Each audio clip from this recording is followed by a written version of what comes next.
Mrs. Francesca Albanese, UN Special Rapporteur on the situation of human rights in the Palestinian territory occupied since 1967. Ms. Albanese, you have a very long resume, but I'll just say here that you are an affiliate scholar at the Institute for the Study of International Migration at Georgetown University, and you have published widely on the legal situation in Israel and Palestine, and you are also a longtime counterpart and partner of our committee. Mrs. Albanese, you have the floor. Thank you, Mr. Chair. Good morning, everyone. Excellencies, distinguished delegates, Ambassador Abdelhadi, and colleagues from the Commission of Inquiry and the Special Rapporteurship. I would like to start by reading the remarks I started with yesterday as I presented my 5th report as a Special Rapporteur to the 3rd Committee of the General Assembly.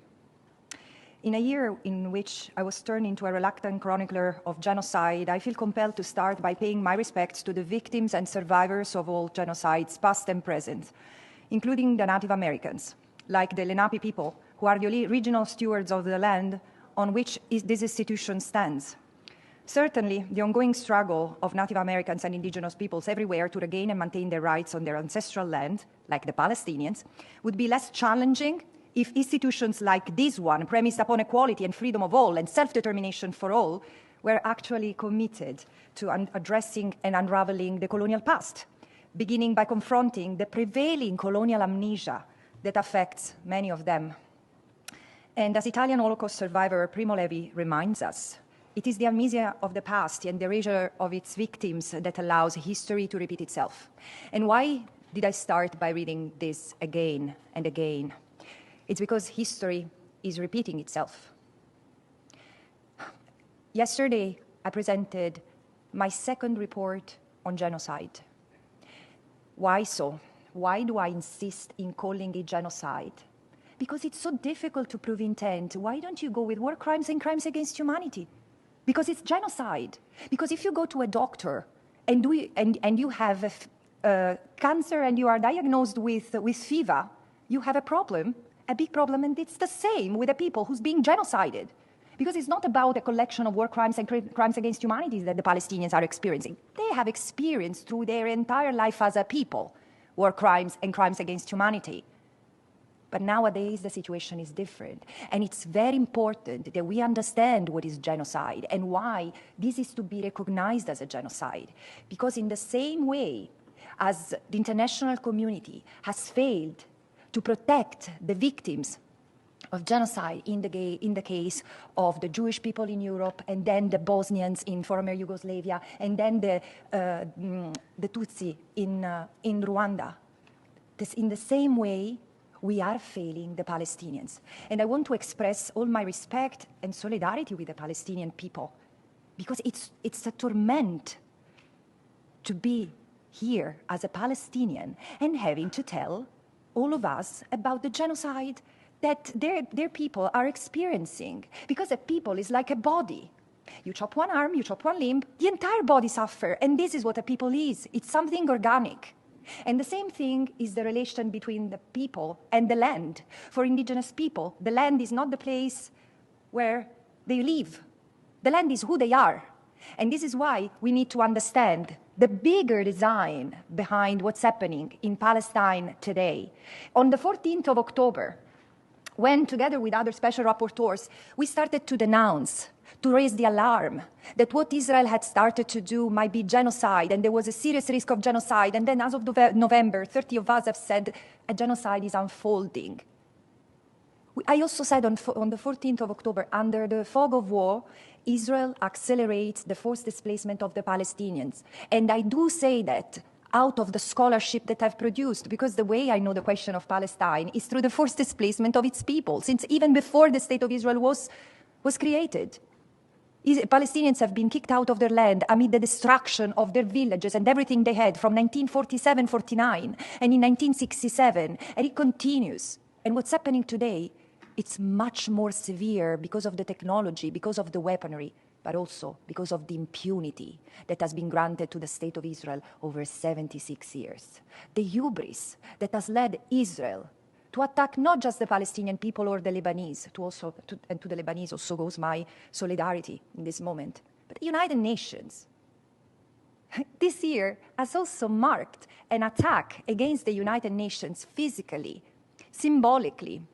In terms of functions, Israel has damaged or in any way bombed and targeted and hit 70% of UNRWA infrastructure in Gaza. It has launched a campaign, a smear campaign against UNRWA, which intensified a pattern that was already established. And it has killed 230 UN staff members, colleagues of many of those who work in this institution. And it has targeted the humanitarian capacity of UNRWA. And it has even targeted UN peacekeepers. And it has targeted the UN Secretary General and independent experts. And its very illustrious assembly. No one has been spared, not just among the Palestinians and the Lebanese, even in the United Nations. And it's because of that, on top of the genocide and on top of the 57 years of unlawful occupation, that I say it's time to consider suspending the credential of Israel as a member state. And I understand the sensitivity, because none of you has really clean hands when it comes to human rights. That's okay, but no one else has maintained an unlawful occupation violating decades of UN Security Council, General Assembly, Human Rights Council, International Court of Justice, decision and resolutions as Israel has done. Enough, enough. And the last point, genocide. Why this is genocide? Genocide is a very insidious crime. It's a process, it's not an act. And there is a significant jurisprudence, but still incipient jurisprudence, thankfully. And the critical element to determine genocide is the intent behind acts of killing and infliction harm and creating conditions of life leading to the destruction of a group as such. There is the intent. And the discussion I hear, including from scholars, well, it's difficult to prove the intent. The intent is not a motive. It's a different thing. Its intent is the determination to destroy through criminal acts. Motives can vary. One can commit genocide because of, or can develop the will, the determination to commit genocide to stay in power, or to liberate the hostages, or to commit other crimes. But the moment there is the determination to destroy, then the intent of genocide is formed, and you don't even need to have genocide unfolding to intervene. We have already failed the Palestinians. Genocide has already been committed. But we need to, first of all, intervene, stop and punish the perpetrators, and then to stop it because it's expanding to the West Bank and East Jerusalem. No Palestinian is safe under Israeli rule. And the other element, and with this I will conclude, what is critical is the responsibility of the state. We cannot apply the same threshold for alleged perpetrators, so criminal responsibility, to a state.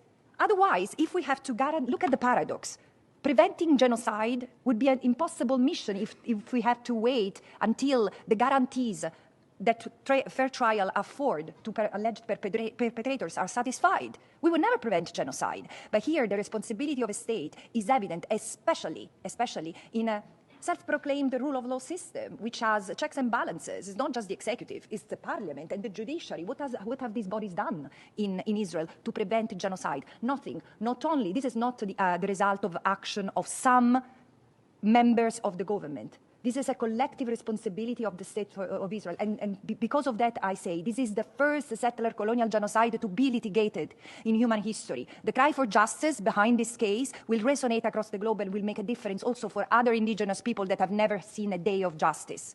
Thank you very much.